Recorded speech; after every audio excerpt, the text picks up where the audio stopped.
Impact People, kita membawa grup perjalanan ke 7 jemaat di Turki. Ada 30 orang dalam satu grup peserta kami ini. Keberangkatan dimulai tanggal 21 Agustus sampai dengan tanggal 30 Agustus. Selama 10 hari kita perjalanan ke Turki. Dan kita baru saja mendarat di airport Istanbul. Perjalanan 12 jam dari Jakarta direct tanpa perlu transit. Dan di pesawat pun kita menikmati makan malam dan makan pagi, makan 2 kali, dan bisa istirahat, juga disediakan entertainment, film-film yang baik, serta juga kita bisa istirahat. Nah, kita sudah sampai di bandara Istanbul saat ini, dan kita sudah ngambil koper-koper, kita sudah imigrasi untuk cek paspor, dan kita sudah ngambil juga bagasi-bagasi kita, dan kita siap untuk perjalanan di hari pertama. Di Turki, time-nya 4 jam mundur dari waktu Indonesia bagian Barat. Jadi sekarang ini kami sudah ada di jam 5 pagi. Tadi mendarat jam 4, jam 5 kita sudah lewatin imigrasi, ngambil koper, dan kita siap untuk mulai tour. Tapi nanti setelah ini keluar, kita akan ketemu dengan bus grup kita, dan guide kita bernama Hasan akan siap mendampingi sepanjang 10 hari. Dan kita akan menikmati sarapan pagi dulu di Hotel Bintang 5. Ikuti terus perjalanan yang membawa perubahan.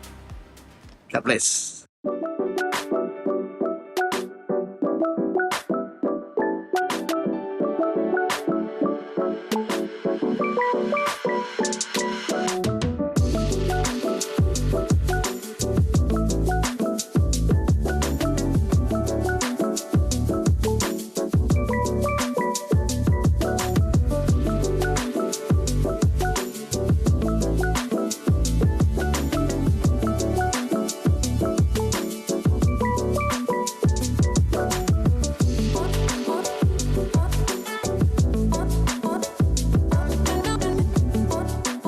Kalau kita ke Sorong, jangan lupa makan ikan. Iya betul. Benua Sana penuh dengan ikan. Dan sekarang itu kota namanya kota Istanbul, kota terramai, kota terbesar, dan termacet juga Bapak Ibu. Sekarang itu kota Istanbul dan populasi kurang lebih itu 25 juta orang tinggal di sini. Istanbul itu kota yang terunik di dunia. Dan kenapa Bapak Ibu? Dan itu bergabung dan dua benua Asia dan benua Eropa. Dan sekarang itu Selat Çanakkale atau nama yang dulu adalah Selat Dardanelius Bapak Ibu. Dan kalau itu mendekat ke kota Çanakkale, pemandangan luar biasa. Dan di sana Bapak Ibu, dan itu laut-laut yang bersih juga, bersih sekali. Dan di sana itu kota Çanakkale.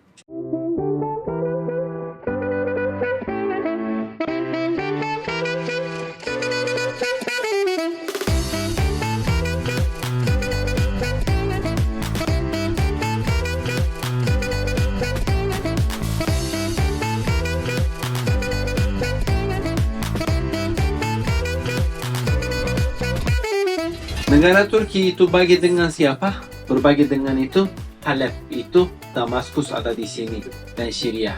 Dan nanti ada di negara-negara yang Afrika dan lebih bawah.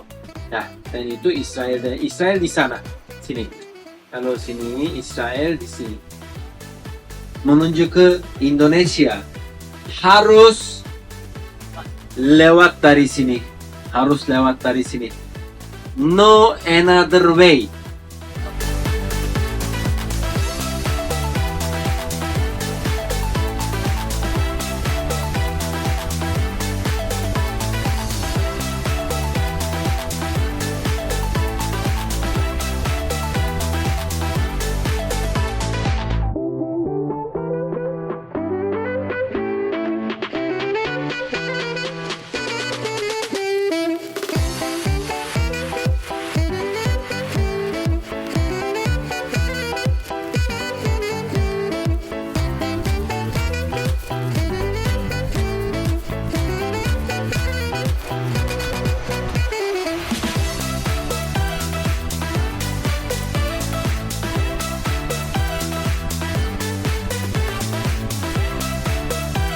Bapak Ibu, kalau kanan bisa kelihatan dan di sini itu yang apa kapal kargo banyak ya.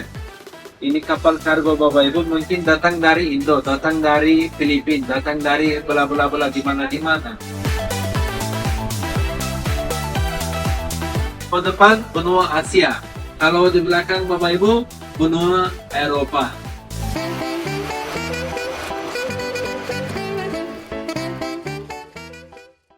Historik Turki, untuk sejarah Turki, bangsa Turki ke perang yang paling keras, paling Bapak Ibu besar perang dan dibuat di sini. Dan orang-orang Turki, militer Turki fighting against itu negara-negara yang Eropa.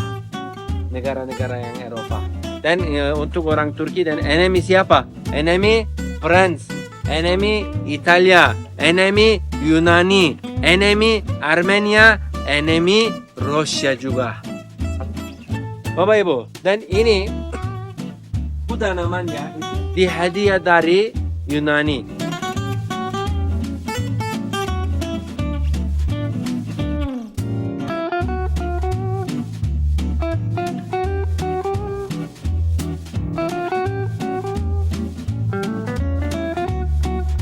Kenapa?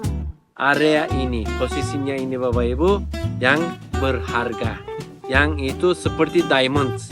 Karena itu ada ladang-ladang banyak, bidang-bidang banyak juga. Dan selalu ya, kalau buah arah buah tin selalu manfaat banyak.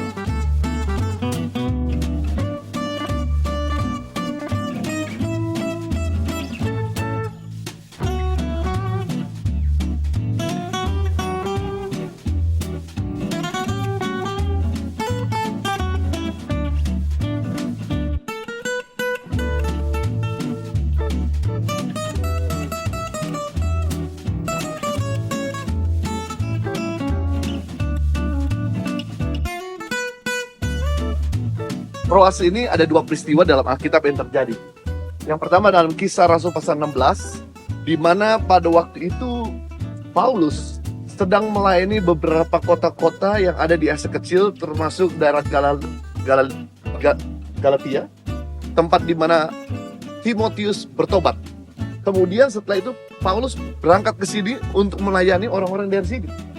Tapi waktu dia istirahat di sini, dia dapat penglihatan bahwa ada orang dari Makedonia, dari seberang Yunani, memanggil-manggil dan berkata, kemarilah, kami butuh bantuan.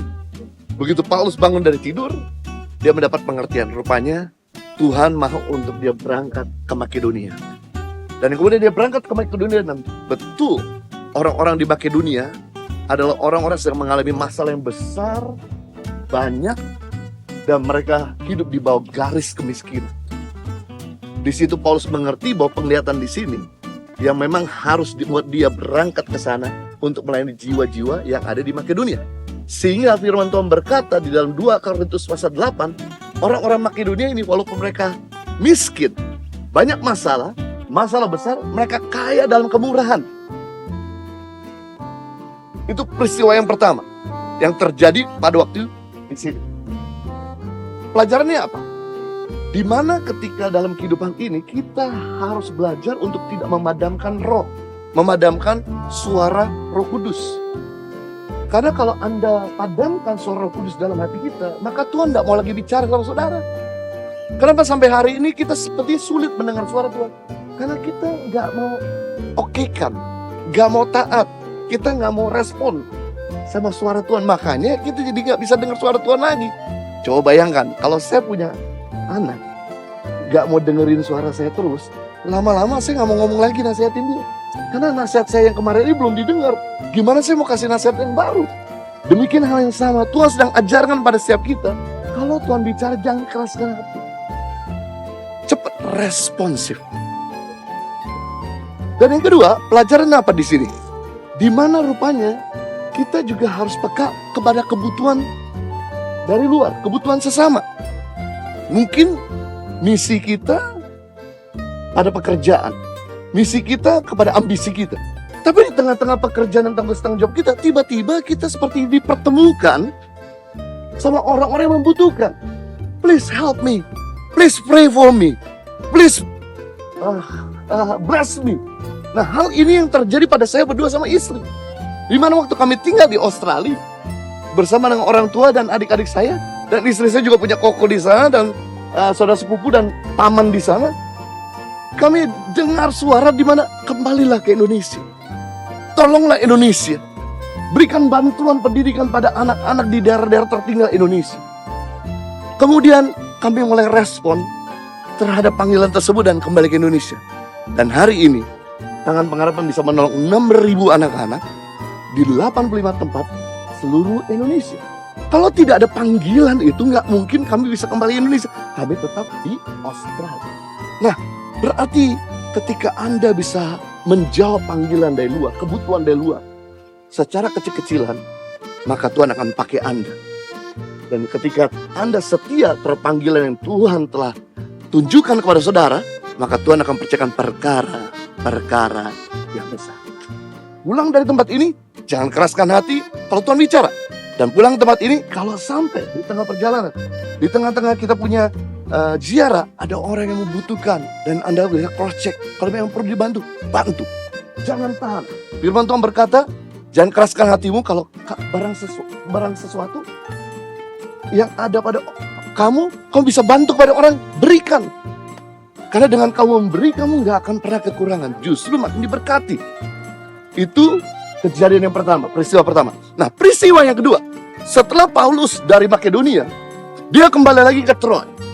Sampai di sini, pas hari raya, roti tidak beragi. Paulus khotbah sepanjang hari. Ada anak muda yang bernama Eutychus.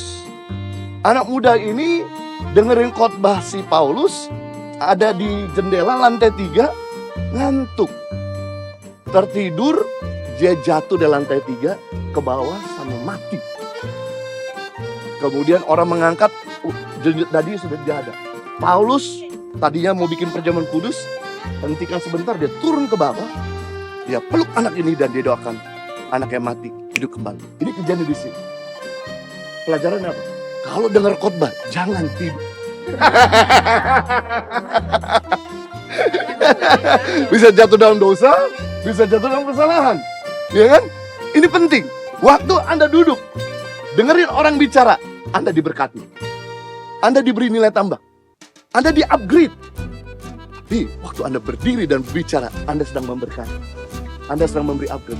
Jadi jangan pernah berkata begini, wasting my time dengerin Pak Hasan bicara, wasting my time dengerin Pak Juju bicara, wasting my time dengerin Ibu Heni bicara. Justru ketika kita duduk dengerin orang yang bicara, atau berdiri dengerin orang yang bicara, kita sedang diberkati.